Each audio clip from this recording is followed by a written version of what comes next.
Hi guys, कैसे हो? बढ़िया बढ़िया ही रहना चाहिए गाइस। आज का मेरा वीडियो किस बेस पे है? Self discipline. सेल्फ डिसिप्लिन कैसे होता है? अब सेल्फ डिसिप्लिन के लिए सबसे पहले आपको पॉजिटिव एटीट्यूड रखना पड़ेगा। पॉजिटिव एटीट्यूड कैसे? सपोज करो कि अगर आप 15 लाख, सपोज करो कि 15 लाख पर्सन की वैकेंसी निकली हुई है, उसमें से सिर्फ 500 बंदों ने सिलेक्ट होना है। अब 500% ने जब सिलेक्ट होना है तो उसमें ना आपको कहीं ना कहीं गोल में ना थोड़ा सा आपको डिप्रेशन सा आता है, नेगेटिविटी आती है, या पता नहीं सिलेक्ट होंगे कि नहीं होंगे। आपके अंदर ये आता है ना, ऑब्वियसली आता होगा, सबके अंदर आता है। तो अब आप यहां से थोड़ा सा नेगेटिव सोचने लग जाते हो। नेगेटिव सोचते हो तो उसमें कई बार आपको ऐसे होता है कि चलो यार 3-4 दिन तो आप बहुत अच्छा पढ़ते हो, उसके बाद आपको फिर से वही लगने लग जाता है कि पता नहीं आपका पेपर क्लियर होगा या नहीं होगा। आप थोड़ा वेवर सा फील करने लग जाते हो। गाइस, यही तो बात होती है। मैं आपको एक आधी एग्जांपल और देता हूं, फिर मैं इस मुद्दे में दोबारा वापस आता हूं। जैसे मैं आपको कह दूं कि जा यार उस बंगले में चला जा, वहां पर 1 करोड़ का सोना गड़ा हुआ है कहीं, तो आप अल्टीमेटली वहां जाओगे और कहीं ना कहीं से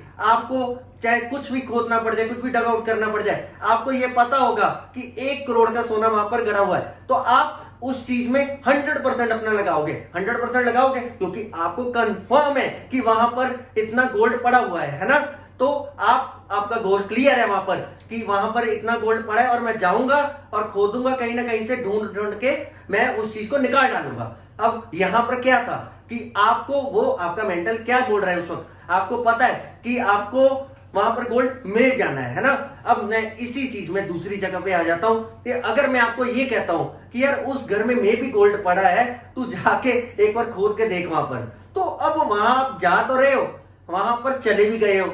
अब वहां जाकर लेकिन ना आपका थोड़ा सा वेवर हो आप, यार यहाँ पर मैं एवं मेहनत ना करता रह जाऊं कि मैं यहाँ खोदता भी रह जाऊं, इधर उधर ढूंढता रह जाऊं और पल्ले कुछ भी ना पड़े, है ना। क्योंकि आपका गोल ही नहीं क्लियर। आपको ऑब्वियसली मे और मे नॉट बी, उसमें ही आप वेवर हुए हुए है ना। तो क्योंकि आपका गोल्डन स्टेटमेंट यहाँ पर क्या बन रहा है कि आपको वहां पर क्लियर ही नहीं है ना कुछ। तो अब मैं वापस आता हूं इस चीज पे। तो अब 15 लाख बच्चों का पेपर होना है, उसमें से 500 बंदों को सिलेक्ट करना है।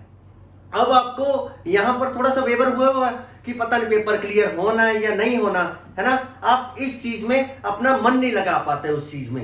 तो गाइस, अब मैं यहां पर आपको एक चीज क्लियर करना चाहूंगा कि अगर आप मेहनत कर रहे हो और आपकी पूरी डिटर्मिनेशन उसमें लगी हुई है, तो आप ये सोचिएगा कि अगर यार मैं पेपर में अपना बेस्ट करूंगा, पूरा डिटर्मिनेशन के साथ पेपर को सॉल्व करूंगा, उसमें मतलब कि मैं प्रॉपर मतलब कि हार्ड वर्क दूंगा।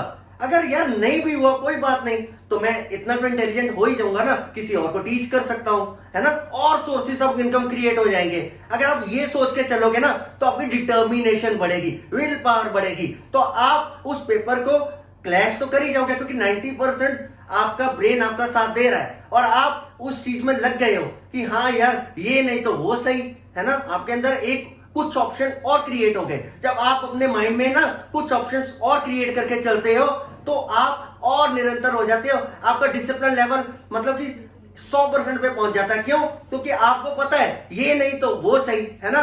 तो आप पीछे कुछ ऑप्शंस बना के चला करो, है ना। कोई भी काम करते हो, कोई भी मतलब कि कहीं भी आप मेहनत कर रहे हो, मेहनत करके अगर ये नहीं मिला वो तो मिल ही जाएगा, है ना।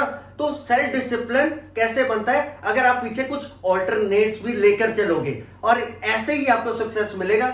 I make you sure. Thank you very much.